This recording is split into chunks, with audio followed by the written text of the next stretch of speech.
మీ సంతాన కలను నిజం చేసుకునేందుకు ఈ రోజే 49 సంప్రదించండి 9390501418.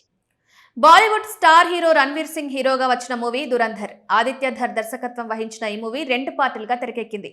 ఫస్ట్ పార్ట్ కంటే కూడా రెండో పార్ట్ భారీ హిట్ కొట్టింది. ఈ మూవీలో నాన్నా మూవీ చైల్డ్ ఆర్టిస్ట్ సారా అర్జున్ హీరోయిన్ గా చేయగా సంజయ్ దత్, అర్జున్ రాంపాల్, మాధవన్, అక్షయ్ ఖన్నా వంటి దిగ్గజ నటులు కీలక పాత్రలో నటించారు. దురంధర్ మొదటి పార్ట్ ని కేవలం హిందీలో మాత్రమే రిలీజ్ చేయగా సెకండ్ పార్ట్ ని హిందీతో పాటు పాన్ ఇండియా లెవెల్లో దక్షిణాది భాషలన్నింటిలోనూ చాలా గ్రాండ్ గా రిలీజ్ చేశారు. ఇండియన్ సినిమా బాక్సాఫీస్ రికార్డులను తిరగరాసింది ఈ చిత్రం.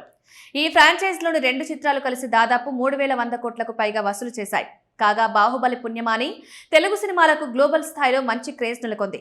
మరీ ముఖ్యంగా జపాన్లో మన చిత్రాలకు మరింత డిమాండ్ పెరిగింది. గతంలో సూపర్ స్టార్ రజనీకాంత్ మొత్తు సినిమాతో జపాన్లా కూడా భారీ హిట్ అందుకున్నారు. ఇక ఎన్టీఆర్, రామ్ చరణ్ RRR మూవీ సైతం మంచి కలెక్షన్స్ రాబట్టింది. ఆ తర్వాత ఎన్టీఆర్ దేవర సినిమా సైతం రిలీజ్ అవ్వగా రీసెంట్ గానే అల్లు అర్జున్ పుష్ప 2 చిత్రాన్ని కూడా రిలీజ్ చేశారు. ఈ క్రమంలోనే జూలై 10న దురంధర్ మూవీని గ్రాండ్ గా రిలీజ్ చేశారు. అయితే జపాన్ లో విడుదలైన ఈ యాక్షన్ చిత్రం అక్కడి ప్రేక్షకులను ఆశించిన స్థాయిలో అలరించకపోయింది. సుమారు 80 స్క్రీన్లలో ఈ చిత్రం విడుదల కాగా గట్టిగానే ప్రమోషన్స్ కూడా చేశారు. కానీ నివేదికల ప్రకారం జపాన్లోని టాప్ 25 చిత్రాల జాబితాలో కూడా ఈ చిత్రం చోటు సంపాదించలేకపోయిందని తెలుస్తోంది. విడుదలైన మొదటి రోజున ఈ చిత్రాన్ని కేవలం 900 మంది ప్రేక్షకులు మాత్రమే చూశారని సమాచారం.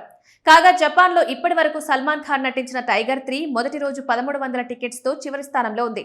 కొన్ని రోజుల క్రితమే ఇక్కడ రిలీజ్ అయిన పుష్ప 2 మూవీ కేవలం 886 టికెట్స్ మాత్రమే తెంచగలిగింది. ఇప్పుడు దురంధర్కు 900 టికెట్స్ మాత్రమే బుకింగ్స్ లభించాయి.